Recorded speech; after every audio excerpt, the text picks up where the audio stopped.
Standby. Play.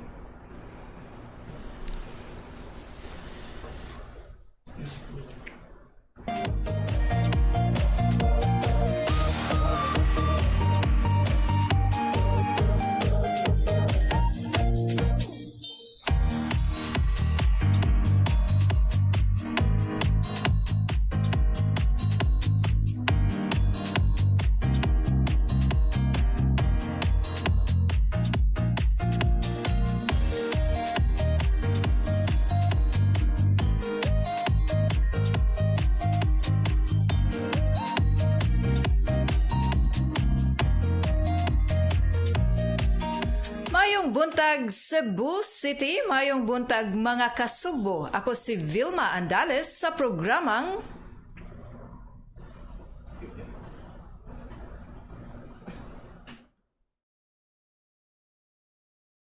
o mga chismis. Kinahanglan ang pagtuki, pagsusi, ug pagsuta.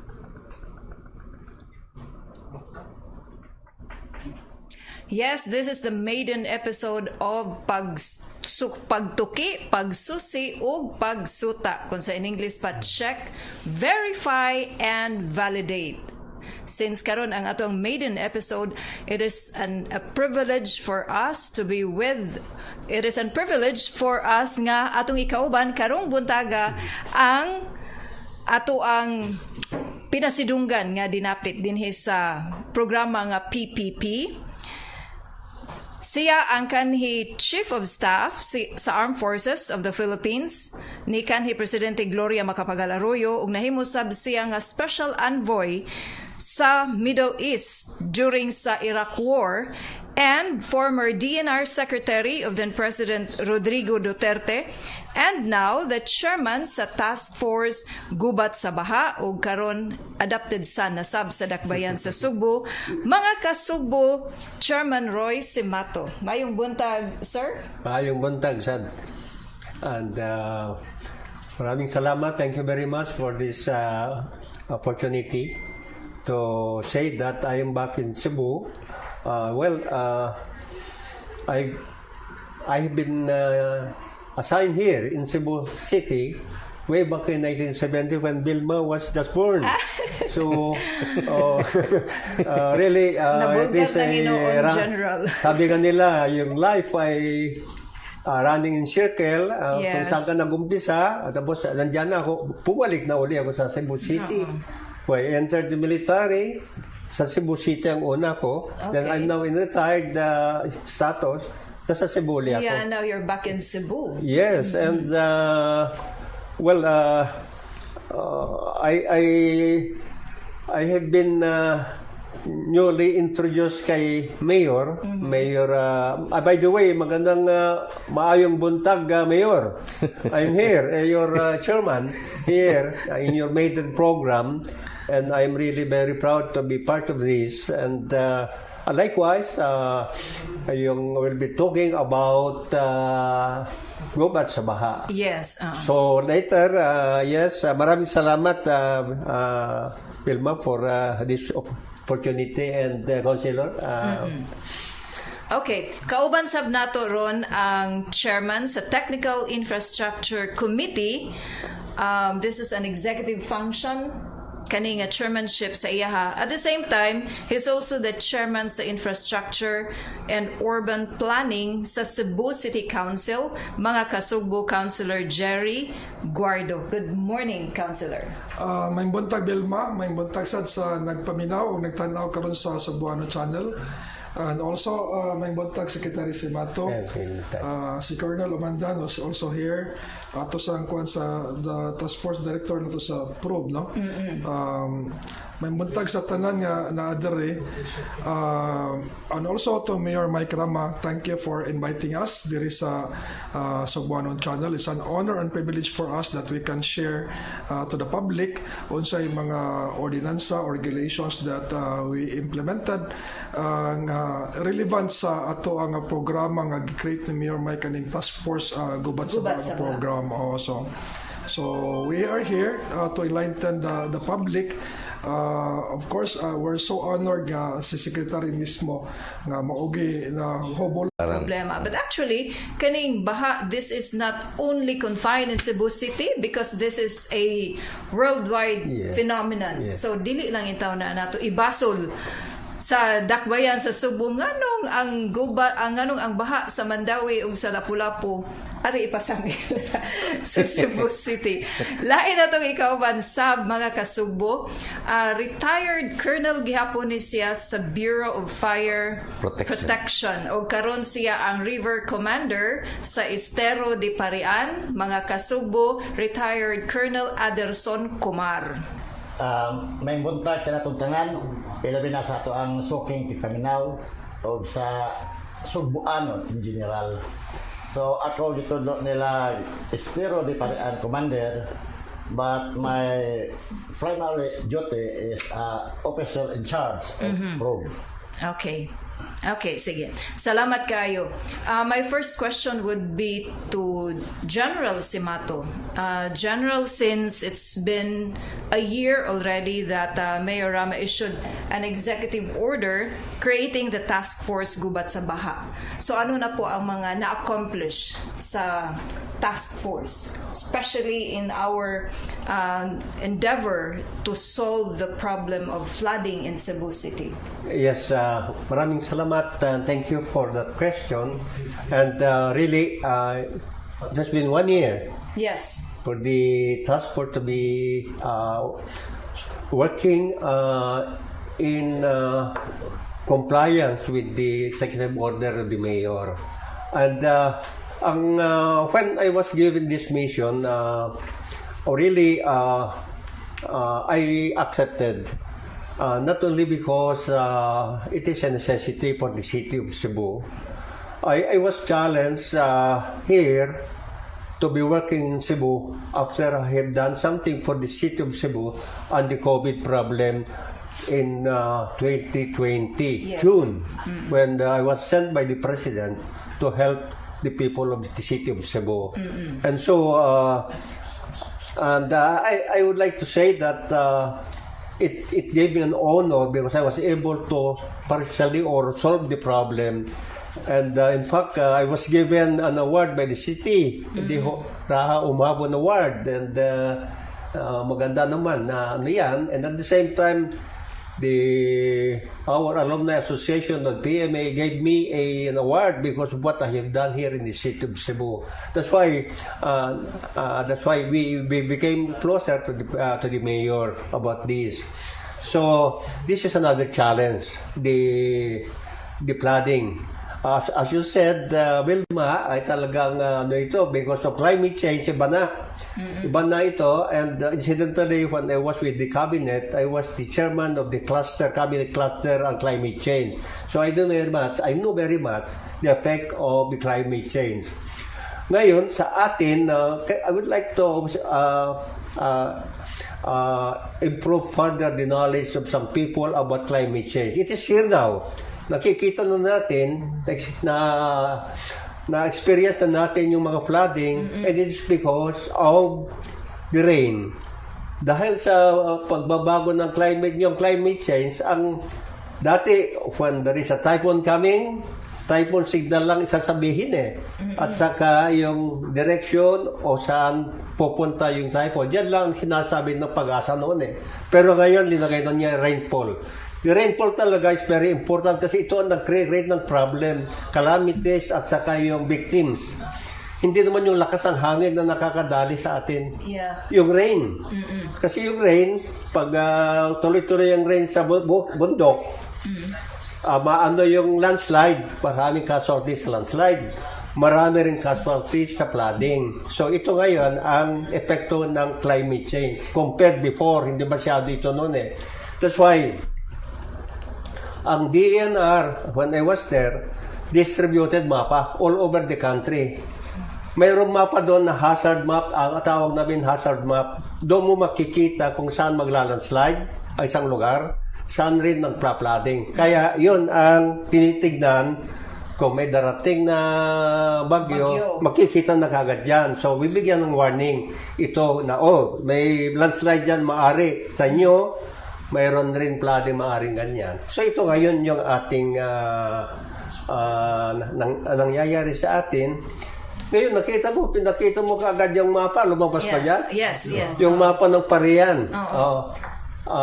Pinapakita pinapakita Kasi, all of a sudden, yung mga rivers naman sa Cebu City, 7 yan 8. 8. May kasama esteros.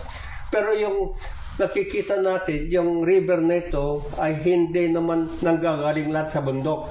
Yung mga bundok na may spring talaga tawag nyo, source of water ay Bulacau Yes, sir, and Guadalupe. at saka Guadalupe. Meron ba isa doon sa may boundary ng Butuanon. Butuanon. River. Dito yung may tubig agad sa galing sa taas yan. All the rest wala na. Yes. So dito lang nagkakaroon ng tubig. Alam mo bang saan naggagaling ang tubig? Ang tubig na yan ay naggagaling sa wastewater ng mga bahay-bahay. mga residences. And the Doon factories. pupunta doon. Kasi saan naman na naggagaling sa mga household? So yung household naman ay naggagaling sa gripo na binabayaran from the water district. Water Yes. district. So yun ngayon ang bumabalik as a wastewater. Okay. So yan ngayon ang nagkakaroon ng tubig sa mga river. So nag-concentrate tayo doon. The first thing I did when I was designated as the task force commander is I looked at the source of flooding, probably aside from rain, yung sa river, kung mag-overflow. So yan na tinignan ko. Pero ang aking isa rin na reason to nag-concentrate ako na river because of that Singapore-like Cebu City na inano ni Mayor. Because kailangan ayusin natin ang environmental issues ang Cebu City as part of the Singapore-like Aspiration. Aspiration, yes. Oo. So ito ngayon ang aking nakita. Pag dinilis mo yung river, pinalinisan mo yung river, makikita yung mga tao, especially foreigners. Because if you look at your river, it is indications of how compliant yung lugar. Now, ano ba yung mga magagandang river na makikita natin worldwide? Venice. Pagpapunta mo doon sa lugar na yan, yan ang kagandahan ng lugar. Pag nakita mo yung river. When you go to Paris, makita mo yung Seine River. Pupunta ka sa Germany, Rhine River, mga rivers. Pagpunta mo sa Manila, Pasig River, bakit naman napagandaan rin natin yan. Pagpunta mo yun sa Cebu City, titignan yung river kasi dadaanan ng mga turista yan Yes. Oo, makikita yun. Yung river hindi masyadong malinis. Ayan ang observation. So, yan ang kinonsentrate natin. Unfortunately, with the presence of the councilor here, ang karamihan na nagproproblema sa river ay ang dumi, garbage. Tinatapon ng mga tao diyan sa garbage. Meron naman tayong batas. We have the law and tawag natin ay 9003. So, ito ngayon sana ang gusto ko rin naman na ma-implement and enforce properly. Ito rin nag-block ng river flow dahil ito mga garbage. So, pag nagsama-sama tayo lahat ito, citizenry, masusugpo natin talaga yung flooding.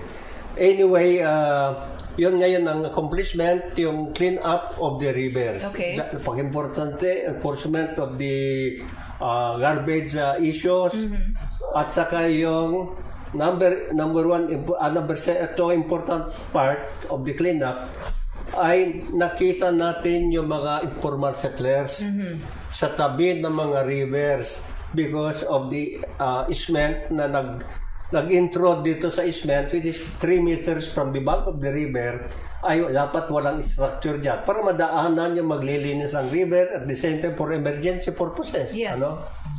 So yan ngayon ang mga natin. We can now account all the informal settlers sa tabi ng river. So that pag nakagawa na tayo ng ginagawa ng city mayor ng relocation centers nila na multi-story doon sa may SRP. Yes. Doon paglalagyan ng mga informal settlers. Nandun na yung pangalan nila, family, nandyan na. Alam na namin kung sino first to go. Alam na natin yan. So, identified Mga Okay. family, ito na kung saan manggagaling. Kaya saka alam na natin kung saan sila pupunta. Para naman ma-prepare yung mga tao na ma-relocate para hindi ma-disrupt yung kanilang livelihood. Okay. So, ang ibig sabihin yun, very important yun eh. At saka, kung lilipat sila doon, meron na rin sasalo na eskwelahan, mga hospitals, dyan sa tabi nun. Alam na, kasi hindi pwede mo naman, ilagay mo na lang doon, walang government facilities to take over yung kanilang. So, in place na lahat ito. And to me, these are very important because we had a problem in Manila also, like relocation. Pero nagka-problema kasi napunta sa Cavite, napunta sa Caloocan, ano-ano, naiba yung kanilang trabaho. Pero dito, because of that, structure, napakaganda. Medium rise building. Medium rise. Yeah, the MRBs, medium rise buildings. Maganda yon ang to me, that is one of the most important na mangyayari sa Cebu. Alis mo yung ma-informal sa stress, malinisan mo yung river, at the same time, yung mga tao ay, they have their own. Pero General Simato, sir, do you have a target as to when could you possibly clean the entire 8 rivers here in Cebu City? Time frame. Yeah, the time frame. Yung I designated some river commanders. Okay. They are the one responsible for everything that happens to the respective rivers. And so I might as well touch later of why there was a flooding in Country Mall. Country Mall. Yeah, Country Mall. I will be going into that later because concentrate tayo sa rivers, concentrating more on napabayaan kasi ang rivers natin eh. While the other agencies ay meron silang respective task also, like the drainage system. There is a agency for that. But the problem is there is no connection between the river and the drainage. Ang ibig sabihin, hindi ma-identify kung sinong responsible dito. So, yan ngayon ang aking inano kay Mayor kahapon to create a workforce for this para meron ng connection kasi if you look at the footages of what happened there, there is this flooding. Nandito yung river, magkatabi. Pero yung river, walang laman na tubig. Samantala flooded sa taas. So walang linya pababa doon sa Wala na connect. hindi well connect. So ito yung ayusin natin. Lagyan natin ng responsible person na bago ka magpagawa ng mga building sa ganyan, kailangan may drainage system going to the river. So ito na ngayon yung ating pinag-usapan namin na there is an unit. Katulad yung nagbibigay ng building permit. Kung magbigay ka ng building permit, there is supposed to be a drainage, rain na water. Dapat nag-connecta mo sa river. Hindi nakalagay yun. So I'd like to ask also Councilor Guardo, sir, in this respect na pinag-uusapan natin ngayon with Secretary Simato. So what kind of coordination will you be doing with Task Force Gubat Sabaha with regards to your chairmanship? Actually, we have this ordinance. This was adopted way back 2006, no? The Water Conservation Ordinance, which was co-authored by Councilor Joy Pesquera and Councilor Nestor Archibal. And we are, as chairman of the TAC, we now require new developers, construction for building, high-rise building, condominium, arcade, residential, to comply for the construction of the rainwater tank, no, and also for those big subdivisions and mall to comply to build the rainwater catchment. Okay. Now, so we are doing that. We apply that no for the new applicant. Ang problema, our problem na encounter, kasi all those previously approved subdivision before this ordinance was been enacted, I don't know if they were required to build the rainwater catchment. Like what happened sa recent nga flooding des Manila, no? I invited the management last Monday in my office to revisit ang ilang compliance sa rainwater catchment because the ordinance was adopted 2006, but the establishment were there 30 years Even ago. before. Even before. Now, ang kanang country mall, I remember that used to be a cornfield. Yes. So, but now, they submitted to us, but I think ang ilang kuan are insufficient, ang ilang compliance sa rainwater tank. In fact, because I also authored the ordinance green open parking space, ang parking nila are totally paved, simentado ba? So walay kuan nga absorption sa rainwater. So I authored that ordinance. Ang typical example ang kanang sa El Corso sa Philinvest.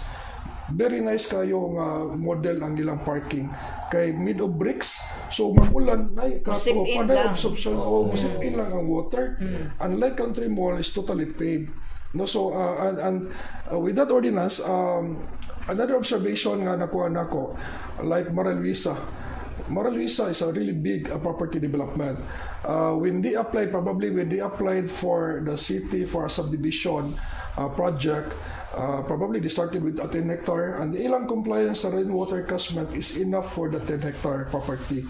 But now, as they continue to expand, acquire properties, so ang ilang rainwater catchment compliance is no longer sufficient to accommodate the large volume of runoff water. So that's why we are inviting, I'm planning to, in collaboration with OBO, to invite all of these developers to check ang ilang, to revisit ang ilang compliance, no, kung if their compliance are still sufficient enough, no. So kay during the presentation manggod, one time ang homeowners sa San Antonio Village, ang ilang gikuan nga one of the contributory factors sa flooding nila ang mga runoff water gikan sa mga subdivision diri sa mountain barangay. Yes, kay sila murag nahog nga basin. Nalugpa man sila basin sila. And we're talking about Mara Luisa, Doña Rita, Sunny Hills, Singana, and we presented a video, ang tubig pertig yung kusuga. Oh, very fast kayo. So if only ang kani mga subdivision sa APLA, no, ang akuan, doon na sila compliance sa rainwater catchment, it could have prevented ang runoff water nga diretso dito sa lowland areas. So kani nga mga existing subdivisions, katong mga karaan na kay nga subdivisions nga wala na cover sa ordinansa. So unsa may dapat nilang himuon? We will invite them together with OBO one by one individually, and we will check ang ilang compliance. We will revisit ang ilang compliance sa rainwater catchment. No, and we found out pila na, like for example Mara Luisa, typical example, no, dako naman kayo ang ilang expansion, so I doubt ang ilang kuan are still sufficient enough. So mo na kung we have this formula man nga total nga rainfall ma-generate nimo within your property, mauni ang kadakon sa catchment nga imuhang i-build or i-comply. So mo na amo ang i-mandate gid mo ang mga developer na to really build also nga sufficient enough nga maka-store sa ilang kuha. And hopefully, Councilor, madali ni siya because dili man nato mahuwat og ino nato ang uwan, especially with the climate change karon nga unya na mo pagbundak sa uwan, ha. Kinahanglan sa natong pahumanon ni sila sa ilang mga angay nga i-comply. So, how soon can the city implement or impose to these subdivisions, to these establishments nga mapatuman dayon na makorek ang mga measures nga dapat nilang i-comply? Yeah, with the directive of Secretary Simato, no, and of course ang ato ang task force gubat sa baha, no, we are really serious in enforcing sa kaning mga plans. Especially Mayor Mike is very kuang gyud kayo nga forceful gyud kay ba. So mo na nga kami on our part sa infrastructure in collaboration sa OBO kay sila man gyud sad ang mo kuan enforce ani sa mga compliance sa building permit. So mo na nga we have scheduled by next month nga amo na ning ipatawag ang mga subdivision unya we have to do ocular inspection as well to revisit ang ilang compliance sa rainwater catchment.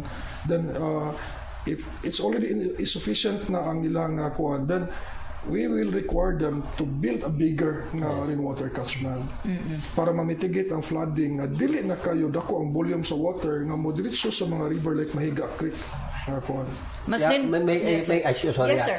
amplify something itong kay Councilor. Yes, nandiyan sa executive order na binabasa ko ulit, rinireview ko ulit, that the task force can institute measures para ma-prevent ng flooding. And if yung halimbawa, yung gumawa ng building, wala pa yung ordinance noon, Yes. we can already institute some measures now to prevent flooding. Nandiyan sa executive order yon. So now, mag-create ako ng ano ngayon kasi wala kaming link between drainage at saka river noon eh. Ngayon, yan ang idadagdag ko na ngayon. I assume ano na yon, responsibility of providing that link between the rivers kasi ang drainage kasi kukunin muna niya sa household at saka sa kalsada pupunta sa river dapat yun para i-empty niya sa sa dagat. Yan ang ano natin eh, yan ang system. Flow. Walang yung pupunta doon, wala yan ang nawawala na lang yung tubig, hindi na makakarating sa river. So yung sinabi kasi niya, mandatory ang building noon na nakakonect talaga yan sa drainage system noon, yung mga runoff waters ng mga bahay.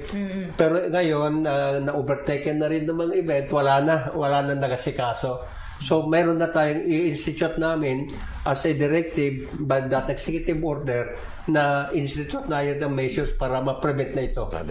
So, isa sa mga big contributory factor sa flooding is not only the volume of water but the wastewater coming out from the different households, Yes. including some of the establishments that might be wala na sila naka-follow or ni-exceed na ang ilahang water catchment as to the capacity. Mo nang uban idiretso na lang sa paglabay ngadto sa kanal. Plus, ang mga basura pa nga magpundo dinha sa mga kanal. General Simato, sa mga concerns nga gipadayag sa mga Cebuano nga nag-observe sa gubat sa baha, kani kunong, I don't know if the term is right, leniency or reservation of the task force as well as the city government's political will to compel these establishments encroaching the 3-meter easement in the riverbanks. Yes, they are aware of the easement law, batas ito eh. That, dala-dala ko ngayon, mga mapa ng City of Cebu na nandyan na mismo yung title na lupa. Ang ibig sabihin, kung lumabas ka sa title mo, you're encroaching already outside of what you are supposed to. Nandito nakalagay dito eh. O yan. So, katulad nga yung nangyayari, ang isang problematic dito, yung mga creeks sa rivers na doon nag-encroach. Nag-block sila ng waterways. So, inaayos natin ito and for the record, I would like to state this, that one of the cause of flooding really is the obstruction of yan sa mga rivers. This happened in Cagayan Valley. Nagkaroon ng baha ng malaki because of the Cagayan River. So the President sent me there to design what to do with that river. We were able to do that kasi nakita nyo yung nangyari for the past weeks, hindi na baha na yun. Wala nang baha. Marikina River, for the first time, nalinisan naman yan, naluwagan, na-deepen, after dredging. Ngayon, hindi na nagbaha ang Marikina River. Wala na, yung nababaha ng subdivision noon, hindi na nababaha ngayon. So, it is really indicative of that dredging. So, yan sana gagawin natin dito sa Cebu. I-dredge natin, malinisan yung dumi, alisin natin mga putik para maano pa rin yan. I was there kahapon. Sabi nila, sir, may mga isda pa. May isda pa pala dyan sa Parian River. Bumalik na yung mga isda. Sabi ko, totoo ba yan? Oo, sir. Gumagalaw nga nakita ko. So I was there na hindi naman actually dead river sa mga rivers. Ito, buhay pa naman mga isda. So, secondly, incidentally, what I would like to be really very interested is the Parian River. Okay. Parian River is a very historical natural resource of the city of Cebu way back in the Spanish era. It was really a way of transporting goods inward. And yun nga. So I wanted to address this, clean up this and make it back as a tourism destination para ipakita natin how the Spaniards nandyan nakita natin Butter. yung Parian. But incidentally nandito mga malalaking structures Yes. yun Na nagmamatigas. pero ang naman to be fair naman with a big structure there, sabi niya ay sir, hindi namin kasing nagre-renta lang kami rito. So, ang ibig sabihin, nandito yung yung may mapa ako, 1980, kinumpare ko sa 2023 na mapa. Okay. Noong 1980, wala pa. Malinis Wala pa. pa yung structure doon. So, ngayon, nandyan na. Sabi ko, tignan nyo, gumawa kayo rito, bakit bala noon? Sir, hindi namin building yan, nagre-renta lang kami. Sabi nila, sino may-ari? Ito? WDC. WDC. WDC. Yun. Nandiyan na nag-introd. Di papaalisin natin yan. They have to go. Wala nang ibang option but they have to go. So, they wanted to ask something sa pa naman, kung pwede ba, sa Verano yan. Sabi ko naman, yes, well, we are considering that, but magsasuffer rin yung business ninyo kung hindi kayo mag-comply, sabi ko sa kanya, because we are violating itong mga batas. So, they're compliant naman. In fact, nagawa na natin sa Lahog River Nagawa na natin sa yung Lighthouse. Lighthouse sa isang hotel doon, naayos na rin yan. Pero, gusto ko rin sana napapasok to yung sa river na yan, linisin ng bako doon mismo sa harapan ng kanyang restaurant. So ito na ngayon mga ginagawa natin. Sabi ko, bakit ang tagal ninyong di man kayo may mapaalis? Sabi ko, mapaalis naman yan. Pero they are also asking someone naman, siyempre, but legally they have to go. Wala nang yan. So, there was this company na naghingi ng kung pwede sana Dim Sum House. Bigyan lang sa amin ng sige dahan-dahan lang. Pero inumpisahan ko na kahapon. I went there to Tinago. Okay. Barangay Tinago, the mouth of Estero de Parian. Parian River. Kapunta ako doon May nakita akong bahay doon na nakatira, tinayo nila sa gitna ng river. 12 families. So, sabi ko, we have to demolish it. We have to evacuate already these 12 families.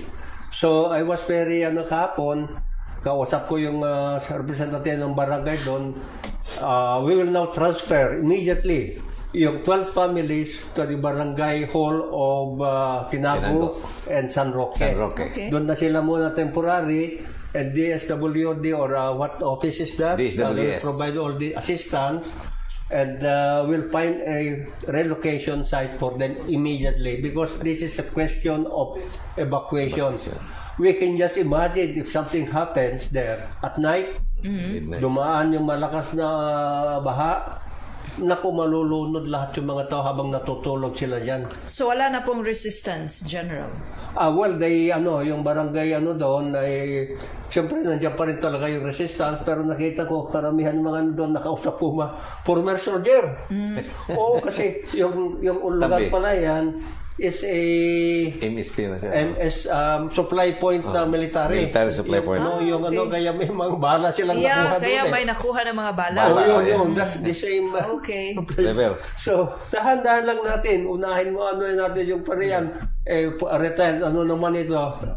So, kayang-kaya natin yan. So, tulungan talaga natin lahat. Delma, in support sa directive ni Secretary Simato, no? The Mayor Mike Rama has allocated funds for the rental of heavy equipments. And this is about 200 million, and the engineering department now are working how many equipment are needed, like provisions for kay ang kuan ni secretary very effective man gyud we do the dredging implementation. So we need because right now our logistics are not enough sa DEPW, so we need to rent more equipment like backhoe, mga windbreaker line, para for the demolition of those structures nga within the 3-meter easements. Aside from that, mga dump truck also to carry all this waste nga for disposal. Kanusa ka na ma-implement, Counselor? Because ako mismo, kuan ko, kining nakasaksi ko sa hardship sa mga tao nga naglimpyo dinha sa mga sapa. Luoy kayo. Wala sila yung mga protective gears, magchinilas lang, magkamot lang. And then, mano-mano nga pagtrabaho. Napay uban nga nga tunok na gani, di ba? So, kanusa ka ni mapatuman ang ayuda sa mga heavy equipment nga gikinahanglan para mas mapadali ang pagpanglimpyo, ang pagdredge, ang pagdesalt, ang pagdiklag aning mga nabara na nga mga kanal o mga estero. Actually, ang sa City Engineering nato department are already preparing the purchase request, no? Kay ila pa man ang i-prepare pila ka equipment needed for each kay we have to identify like 6 ni siya ka rivers and creeks, no, sa city. So pila ka ila na nang ikuan pila ka equipment ang kinahanglanon unya pila ang total nga budgetary requirement, then ila nang i-process ang purchase request, ipabidding na nila, but the funds are already available. Ang utilization na lang sa funds mo na nang gipaabot na namo. So because of the urgency mo na talk to the mayor, and Mayor Mike already give the go signal to process for the rental of this equipment. Kay this will really help a lot sa directive ni Secretary Simato especially for the dredging works and the demolition of the structures within the 3-meter easement. So we're doing our best to fast track the rental of this equipment. Okay. Ato yes sir, do you have something to say? Regarding yung sinasabi ninyo, in my initiative, I went to the Engineering Brigade of the Army. Okay. Nasa Biscom. I wanted to also follow that model that we did in Cagayan. In Cagayan, we did not hire any contractor. We used the equipment of the DPWH and the Army equipment in undertaking this sinasabi nyo sa mga rivers. Also in Marikina, ganyan. Walang mga contractor ay mga ano lang, by administration lang sa amin. So, nandiyan na yung equipment, sa atin yan Nandiyan yung mga tao sa atin. So, yung gasolino na lang ang sinusuportahan. For this, in Cebu, I was able to talk to the commander of the Engineering Brigade. Ay nag-agree naman sila, okay, part of their humanitarian and socio-economic mandate. Okay. So na yan, we will just be making the necessary memorandum of agreement between the City Hall and the military. So ito yan iniintay natin. In fact, yesterday when we had this meeting, nandun yung mga military rin, sumama rin sila, and they're very willing to help us. They have also the equipment, they have the manpower. Mag-provide lang ng city ng the corresponding gasoline. So, yung equipment nila. So, makakatulong na rin lahat ito. Yes. Yung sinasabi nyo, Councilor. We are looking forward to the implementation of that. Because ang mga Cebuanos talaga are eager and anticipating na there is a relief from this problem sa flooding. Yeah, yeah. Atong kumustahon sab ang mga frontliners diri sa aning programa sa gubat sa baha. Ang mga river commanders sa Bulacau ug sa Estero de Parian. Unsa bay mga challenges and the limitations nga inyong na-encounter as you continue with the massive implementation sa gubat sa baha? Atong unahon si Colonel Omandam. Actually, ang focus namo sa Bulacau River, unang-una gyud katong cause sa lunok dito, flooding. So it turned out nga ang naka-block doon mao ang gihimo nilang daan nga way approval sa city katong culvert nga gagmay. It's like a pond that cause the backflow of the flow of the water during rains. Kaya ang kapitan nito si Captain Kirk sa tingalan Repolyo. What happened? Why did this happen? We just assumed that with of course the chairman. Sir, ang ginawa namin para mawalan flooding is every time na mag-ulan, mag-position siya ng backhoe at yun magtanggal ng mga debris, mga kahoy na nagklag doon. Sabi ko, at what right na nagawa itong parang nagiging breakwater ba? Actually, it was owned by Jack Caisano. So kinausap namin na sir, substandard ang Kwan Bridge. It's like a bridge. Dinadaanan ng heavy equipment niya. So the only way is for us really to remove this kasi this is substandard. So natanggal yun, Bel. Natanggal yun. Tapos pagkatanggal namin, 2 days after, bumuhos ang malakas na ulan. So ang tubig diretso na. Oh, so wala na ibaha. Wala na ibaha. Then, ang 3-meter terracement, kami doon na nag-implement sa 3-meter terracement, sinira na namin yung nag-include sa 3-meter terracement doon sa mga may pera na mga bakod. Kinausap yung may-ari. So, tinanggal na yung former barangay captain doon na si Lotlot Ignacio. Nag-include yung yung malaki na kasi negosyante siya ng scrap Yes, oo. Nag-encroach yung bakod niya doon sa Bulacau River. Kinausap namin, former barangay captain siya, alam niya, it was destroyed and now malinis na. Sunod namin yung Bethlehem School, sir, yung naghingi ng sa'yo, yung tawag nitong undertaking na tapusin lang yung nila, yung school year, yung Bethlehem School, run by sisters na, mga madre. At in-approve ni chairman. So ngayon, nag-design na ang mga engineers ng San Carlos kasi link up man sila dyan. Nag-design na they will redesign it in such a way na makumply yung perimeter easement. So it's an ongoing project. Papunta sa taas naman, yung Vico. Kinausap na yung Vico kasi isang poste nila malaki, nag-encroach din. Okay. So,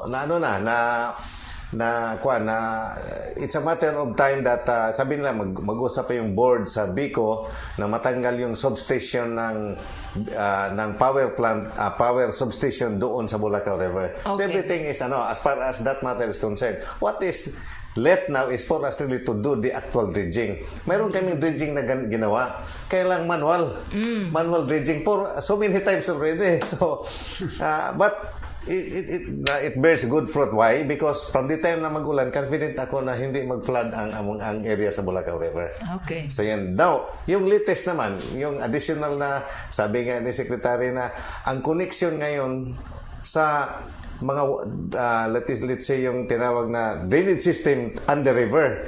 Yung nangyari sa latest sa Country Mall. Nagparallel yung river, Mahiga at saka yung kalsada. Okay. Papunta sa Country Mall, isa sa Mahiga. So where is now, ito na ngayon, there is already a gap. Ngayon, how to connect this is another concept na himuon. Kasi ang tubig, heavy volume of cascading waters from the hilly portion of GMA sa kalsada na nagdaan kasi it's a valley dito sa Country Mall. Ang Mahiga din nag-move din sa sarili niya, so walang connection. So hindi nag-overflow ang Mahiga. So ito na ngayon. Now, will this happen again kung uulan ng malakas? Hindi na. Dahil sinira na yung main blockade doon ng Country Mall maintenance personnel. Yung concrete fence na hindi makalabas ang tubig. Siguro mga 2 meters wide nasira. Kasi nung sinira yun on the actual flooding, biglang nag-subside ang tubig. Nagkumalat doon sa Governor Avenue. Now, ano pa ang nakita namin? Very crucial to this anti-flooding operation.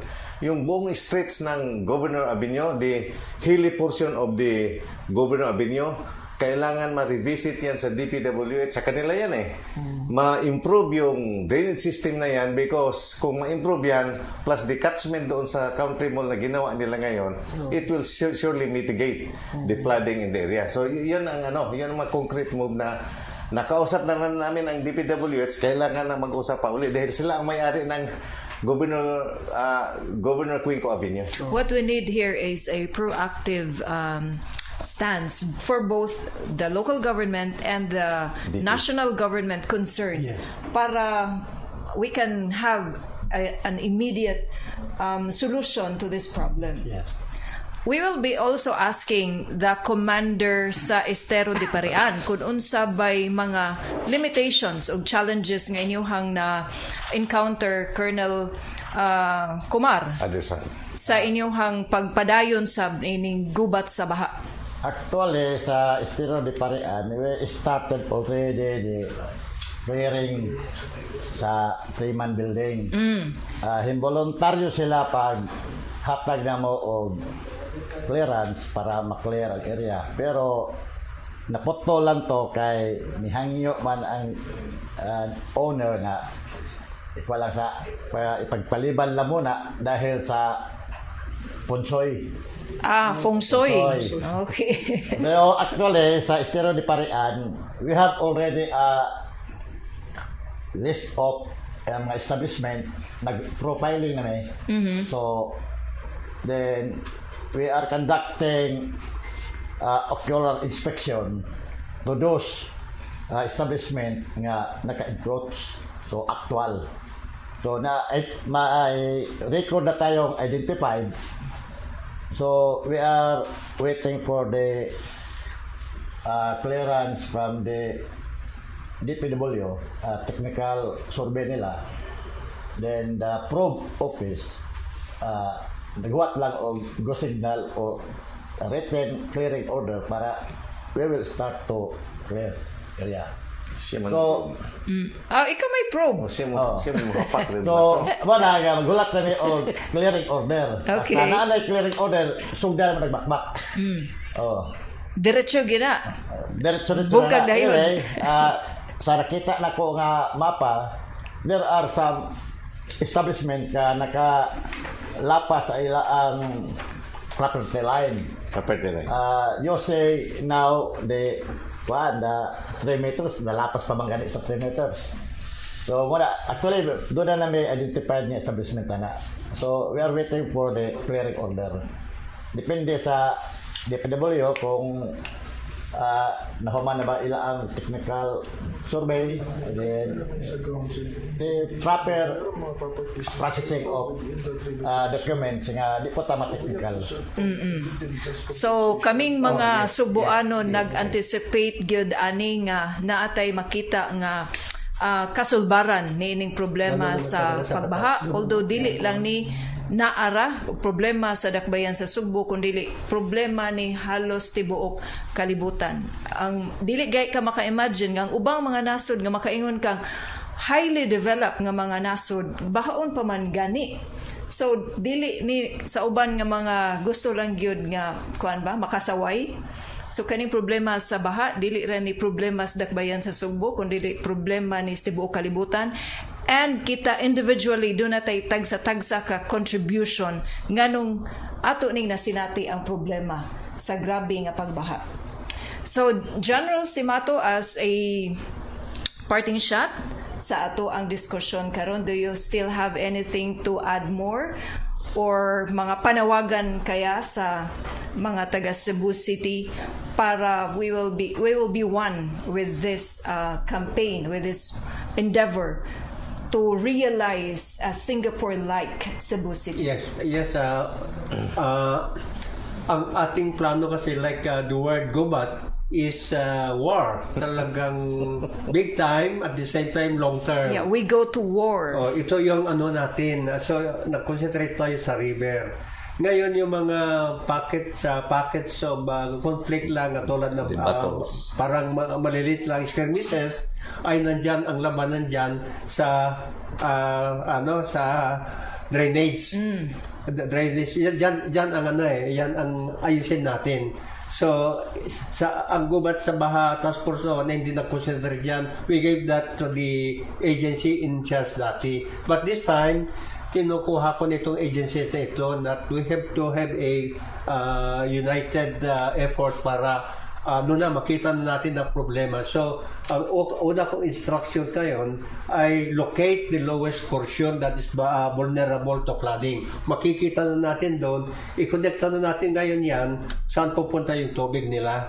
Then, kung walang connection yan, baha talaga yan. So, lalagyan ng connection, papunta to the river. Ito ngayon ang solusyon natin yan, and it will take time naman, but we will do it immediately ngayon para kasi gubat sa baha is malaking baha o malit na baha, it is still gubat sa baha. Yes. It is still our responsibility. So we have to assume now, kahit itong mga maliliit na mga packets of flooding, we have to minimize if not to eradicate completely ito. And that is the essence of the intention of the gubat sa baha. Maliit man, malaki, dapat walang baha because Cebu City is the number one tourist destination of the country.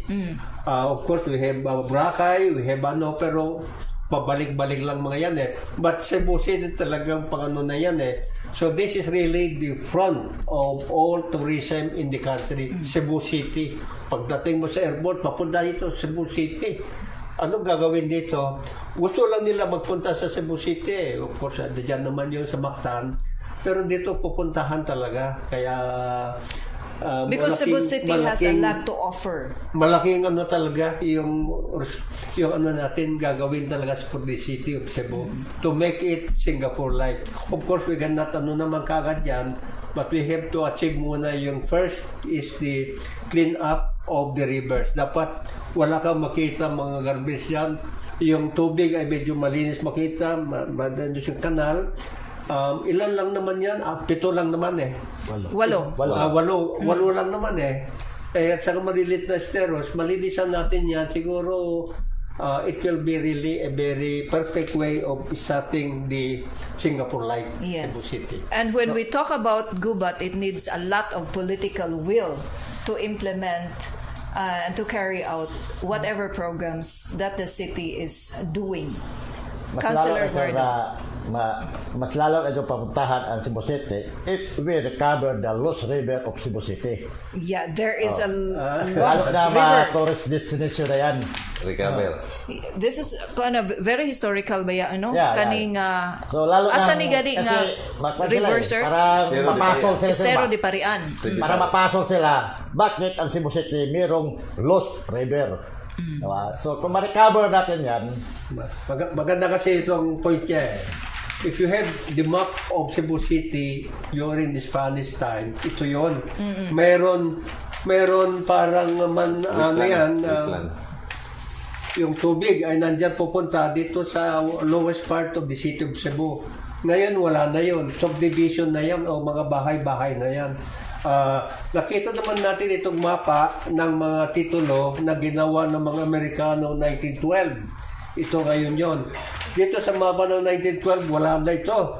No, Itong Lost River, wala na. Natakpan na. Ay, wag ko sila nagtakip ito panahon ng Spain o panahon ng pero yung ginawa ng wala na. Nawala na yung ito. Nawala na Itong Lost River na lost sinasabi.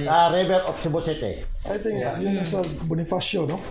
Bonifacio. Zulweta. Zulweta. Sa Zulweta. Bonifacio. Zulweta Bonifacio. Oo. Okay. So ang point niya ay we cannot probably recover this anymore. May mga yan. But nandyan na pumupunta ang tubig dati. Pero ngayon, wala na. So dyan, vulnerable talaga sa bahayan. So we have to find a way how to solve the problem. Yun ngayon ang inaano niya. Now, kung There is also doon, makikita mo rito sa mapa ng mga titulo. Hindi nalagyan ng titulo yan kasi dyan ang daanan ng river. Hanggang ngayon, walang nakatira dyan. Pero may mga bahay na. Wala sa titulo, wala sa kanilang, hindi nila pag-aari yun. So, this is the things na gagawin natin. So, ibig sabihin, sir, that is illegal structure.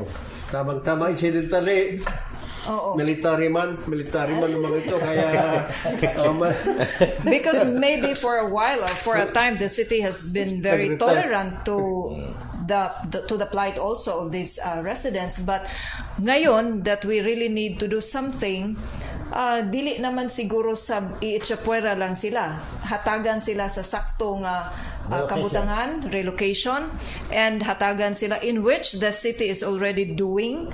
So on the process na pagpangita og kapuy-an nila nga ilang kabalhinan, at the same time paghatag nila og panginabuhian. Kay nganong niabot ni sila aning mga lugar, it's because nangita sila sa panginabuhian. And Cebu City is a very potent area in terms of livelihood and of business.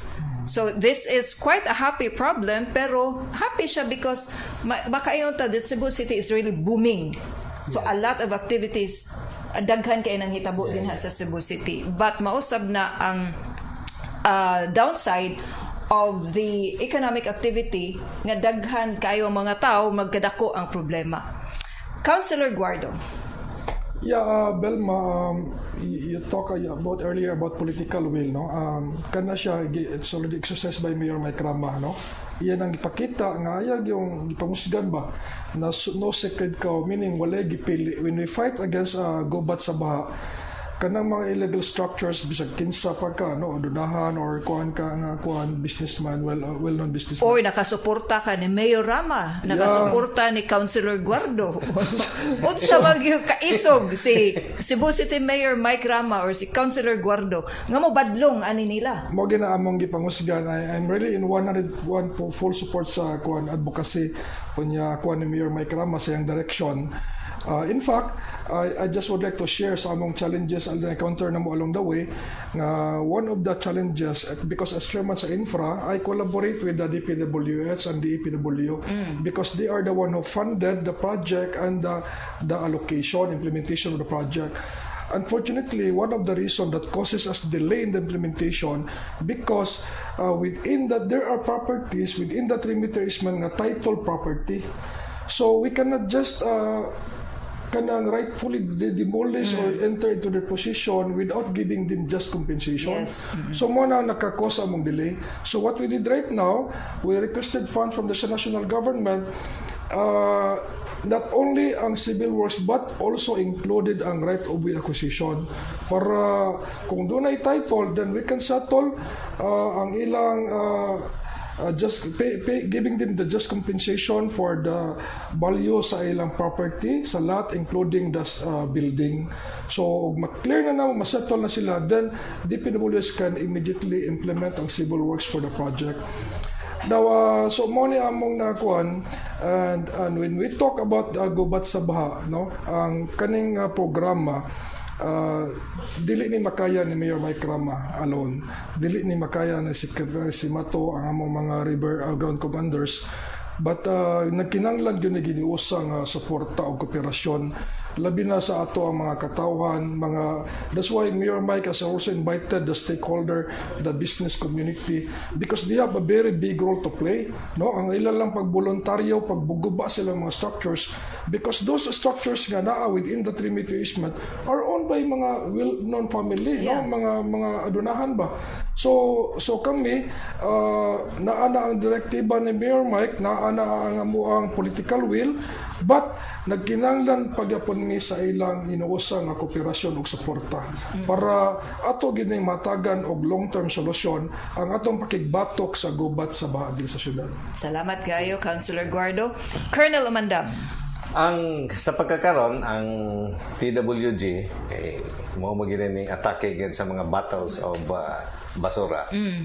Nakita nga, nag-declare ang TWG ng discipline zone. Kanang upat ka barangay, amo nang gi-acronym na SSTP. San Roque, Santo Niño, Tinago, and Parian. Parian. Now, all this area should be covered by, or they're covered by discipline zone, meaning stringent ang enforcement of environmental laws in the area. And I'm talking of the city health to really enforce the sanitation law in that area. City health, we have the CICIT to enforce the environmental laws, the SINRO, the City Environmental Office, and the UBO, because there are lots of building violations in that area. Now, kung ma-implement ma-enforce nila ang mga laws about anti-littering law and everything, I'm confident that mamitigate na to kining traditional flooding area ng lugar That is a traditional flooding area. And if we will be able to implement that strictly in that discipline zone, then ang problema na to sa ang apprehension nga maglunop na po makuha-kuhaan gyud bill. Yes. So mo na mo ang gipagikan. In the meantime, we just declare that, but we have to do a lot of earthworks. Na pay earthworks like bridging, desilting and declogging. Nakita nako ang paningkamot sa mga ground commanders sa nagkalain-lain nga mga sapa dinhi sa Dakbayan sa Subo. Saludo kayo ko ninyo sa inyong paningkamot. Colonel Umandam. I'm sorry, Colonel Kumar. Yes, sir. Imuhang parting statement. Kabahin sa amuang opisina as approved. Huwat lami og unsay directive gikan sa ako ang commander sa tuwa chairman o niya sa DIWOC o sa DPW. Kay naaman lang magikan ang mga dokumento nga to take action by proof. So, pag inyo nila immediate evacuation, ASAP or relocation sa mga illegal settlers. So, nagwat na po ko lang. Anytime mo action na approve within 24/7 working boys. Wow. Mura kag walang tulugan. 24/7. Come on. 3 shifts. Anay shifting. Okay. Night shifting. So daghan kayong salamat gentlemen sa oras nga inyong gigahin sa pagpasabot niining ato ang niining ato mga inisyatiba sa pag-angkon o kasulbaran sa problema sa baha, sa atong pagpakigubat sa baha, ilabi na dinhi sa Dakbayan sa Subo. Once again, thank you so much, General Simato. Thank you. Thank you, sir. And Councilor Guardo, Thank you, Colonel Umandam, and Colonel Kumar. Mga kasubo, sa bisan unsa nga mga isyu, sa bisan unsa nga mga pagduda, sa bisan unsa nga mga kabana, o bisan ang mga chismis, kinahanglan na sa atong pagtuki, pagsuta, o pagsusi.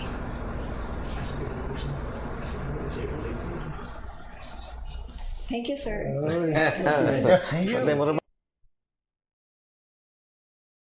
Kinahanglan ang pagtuki, pagsusi, ug pagsuta.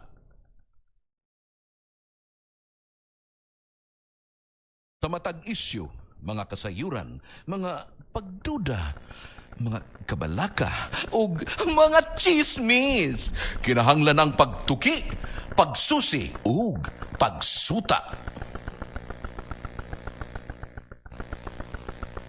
Sa matag isyu, mga kasayuran, mga pagduda, mga kabalaka, ug mga chismis, kinahanglan ang pagtuki, pagsusi, ug pagsuta. Sa matag isyu, mga kasayuran, mga pagduda, mga kabalaka, ug mga chismis, kinahanglan ang pagtuki, pagsusi, ug pagsuta. Sa matag isyu, mga kasayuran, mga pagduda, mga kabalaka, ug mga chismis, kinahanglan ang pagtuki, pagsusi, ug pagsuta. Sa matag isyu, mga kasayuran, mga pagduda, mga kabalaka, ug mga chismis, kinahanglan ang pagtuki, pagsusi, ug pagsuta. Sa matag isyu, mga kasayuran, mga pagduda, mga kabalaka, ug mga chismis. Kinahanglan ang pagtuki, pagsusi, ug pagsuta.